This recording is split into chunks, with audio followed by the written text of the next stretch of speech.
Hi, I'm Peter Boothe. This is James Hiebert. And we're here to talk about short-lived prefix hijacking on the internet and how prevalent is it and how we tried to detect it and what we found. So, because when you give a talk, you got to give an outline so people know what you're going to tell them. First, we tell you what the problem is we're going to find. Then we tell you how we're going to find it. Then we tell you what we found. And then we'll talk about future work and what can be done to make it better and provide you guys with better data. So, what is prefix hijacking? It's announcing space that belongs to someone else without their permission. So there's lots of reasons for doing this, but almost all of them are bad. So we want to detect it, and presumably you guys don't want it to happen to you. There's different time scales for hijackings, and these different time scales are used for different purposes. Short-lived hijackings are great if you want to get IP space for spamming or launching really quick attacks and then just going away. If you want to share illegal material anonymously or, I don't know, run some sort of illicit ISP, then you might want longer-lived space. But we're searching for short-lived hijackings, in part because it's the low-hanging fruit, because, well, you'll see in a bit. Because if you look at this, this is the lifetimes, uptime percentages for AS prefix pairs. So if you look at this graph, which is kind of hard to see, but you can see the red line, you can see that almost everything is up for more than 95% of the time. And then the remainder is, and so those are probably legit. I mean, they show up, they don't go away. In a very real sense, if they take it and no one takes it back, possession is a huge chunk of what we give credit for here. And then when an AS legitimately controls a net block, any short-lived announcement by a different AS inside that block is presumed to be either a misconfig or an invasion. Really, they're kind of all invasions, but some of them are attributable to fat fingering or stupidity instead of malice.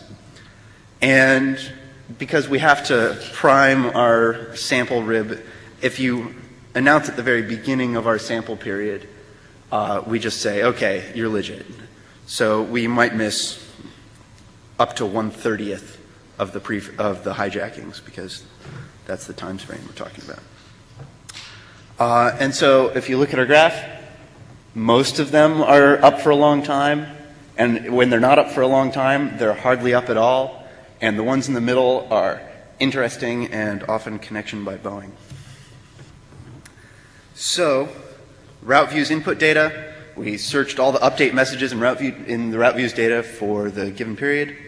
We recorded all announced prefixes in the announcing AS. Here's some anonymized data that it all looked like this. This isn't really from 2007 though.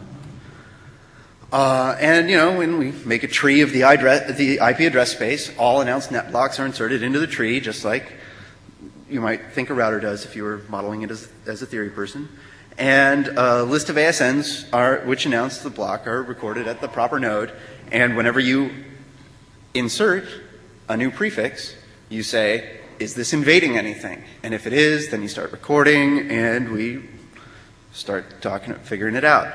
Okay. But remember, we said that almost everything that is up for a long time. And we want to kind of eliminate those. Our threshold was 90% for reasons that you saw on that slide. Okay, so percentage uptime is the time between the first announcement and that announcement's withdrawal, and then the time between and the sum of all those times it was in the rib, divided by the time after the very first announcement, because maybe it's a new prefix just coming online. So for this particular one, line is high when it's in the rib, the uptime's around 10%. So if that was inside someone else's space, we would definitely be interested in finding out more. We also eliminated mutually exclusive uptimes. IP space is not always used at the same time, and prefixes are transferred from one AS to another. This is only going to become more common if we keep having an IPv4 address shortage and companies start buying IP space from everybody else. And maybe a primary path goes down and a backup strategy involves statically routing through another AS. We tried to come up with all these reasons that it would be cool for a prefix to go down here and come up there. And prefixes with mutually exclusive uptimes are eliminated as possible invasion, but we have to be careful here, because mutually exclusive uptimes, we have to make sure we're not eliminating ones where a competing announcement boots it from the rib. So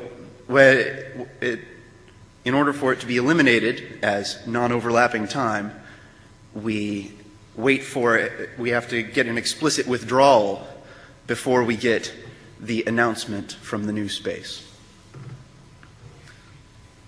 Now we want to eliminate customer-provider relationships or peering relationships or anything that's kind of okay. You know, this space is, sure, it's not it may not look okay, but they're announcing a /8. This person's announcing a /24.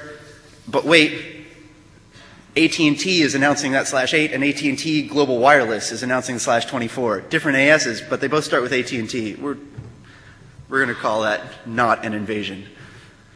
Similarly, and first of all, if the AS owns the block, then in whois, then it's totally a legitimate suballocation.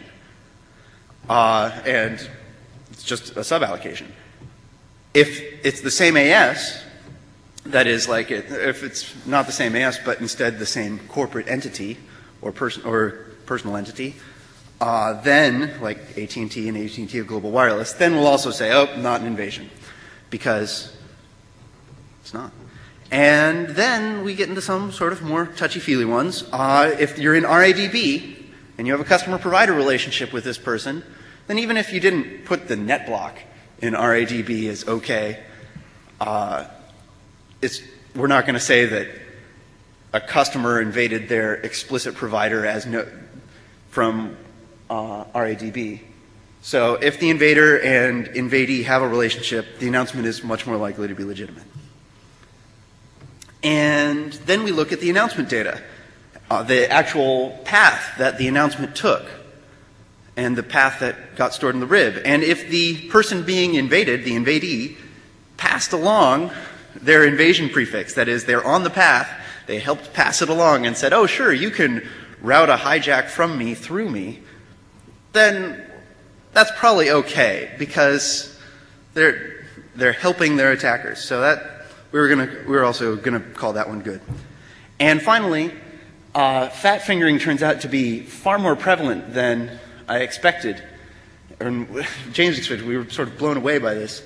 And so if the prefix in question is like one keystroke away from something else that the announcing AS owns, and it withdraws it really fast, we generally gave them a pass and said, oh, that looks like you just mistyped something. So that's kind of a hijack in that prefix was announced in an unauthorized manner, but it certainly wasn't malicious. So here's a suspect case. It's a short-lived /24 being used within an unrelated to AS. A lot of our graphs are going to look like this. We have the AS, the net block, uptime profile, and the x-axis is time. When the line is high, that AS net block pair is in the rib, in the route view's rib. And when the line is low, the AS net block pair has been withdrawn, or potentially the month is over. So here are 3 /24s involved in a probable hijacking. So let's run through our tests really quick. First of all, let's just look at it and you go, oh, weird. 24s appearing for a week plus, right around a week, and then going away. That's kind of weird. Okay. 26228, are they the same people as 6461? No. Do they own it in whois? No.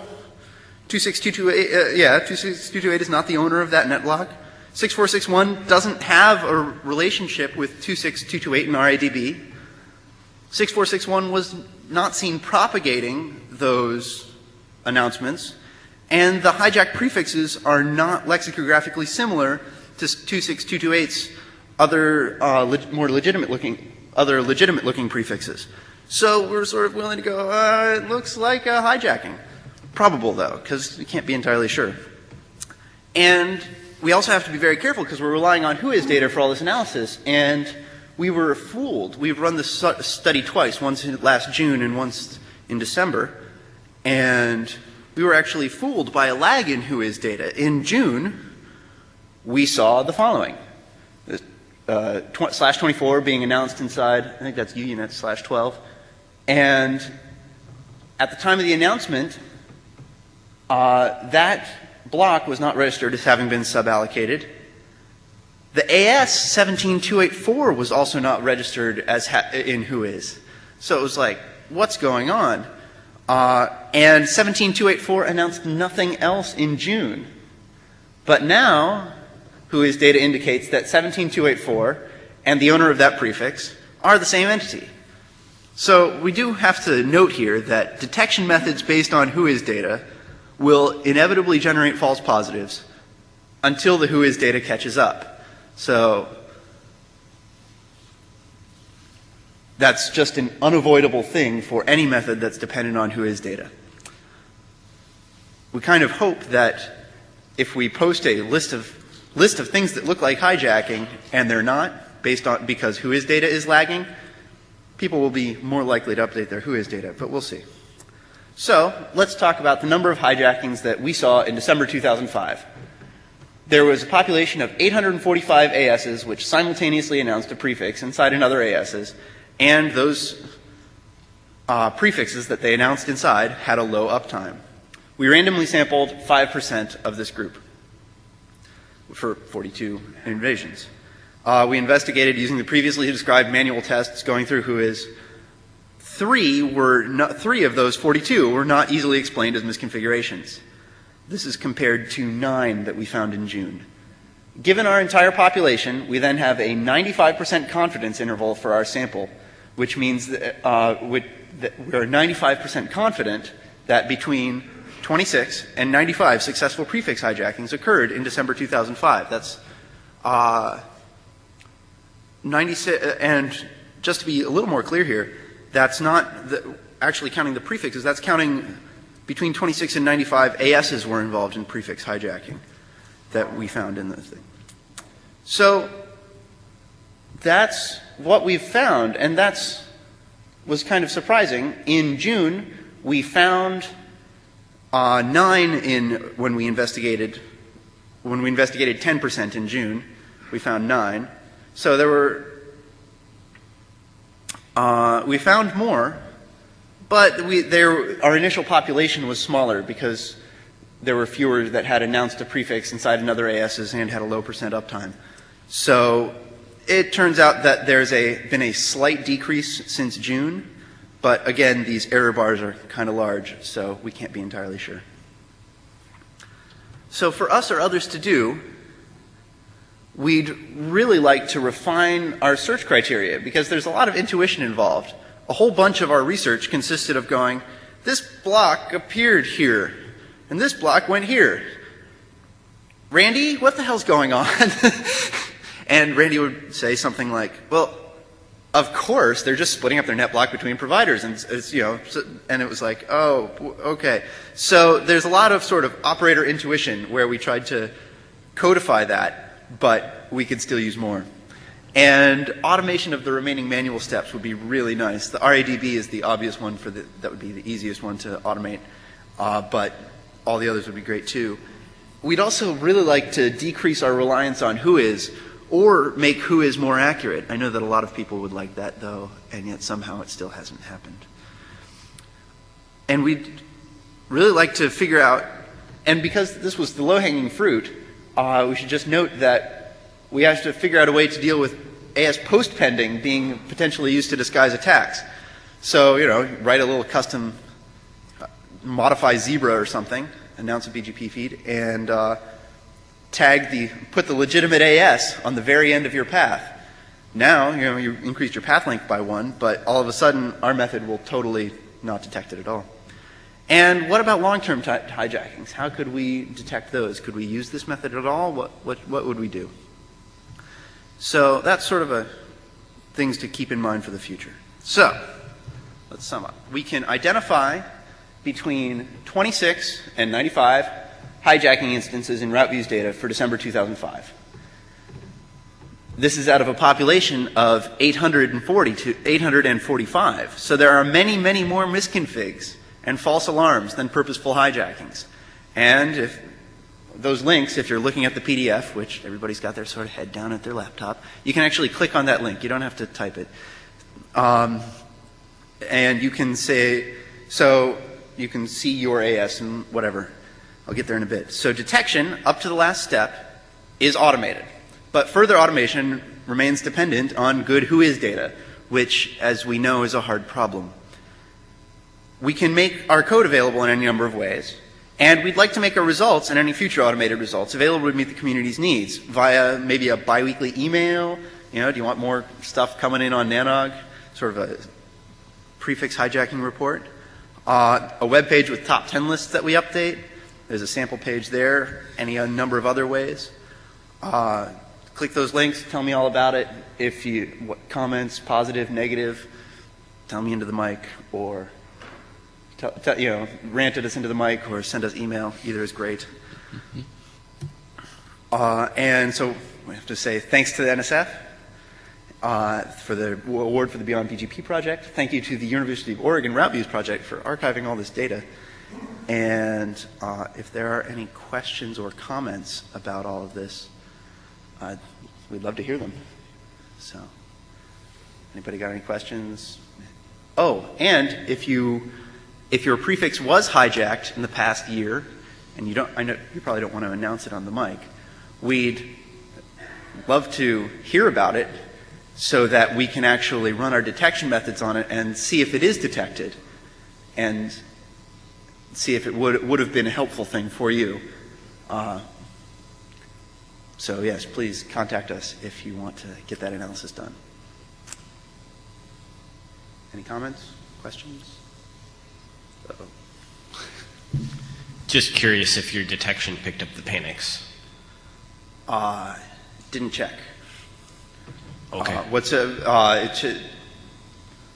Who misannounced panics' stuff? Like you can go check it out on the page. It's right there. Okay. It happened to be one of our customers, unfortunately. Were they in RADB as one of your customers? There was an old route object left in there. So when the customer of a customer eventually left, it caused the prefix to be accepted. Right. So what we actually checked in RADB was if there was a accept any from, or there was an accept import from. There's an import-export field. Yeah, that's the one we checked. So instead Okay. of the route objects. So. All right. Anybody else? All right. Cool. Thank you very much.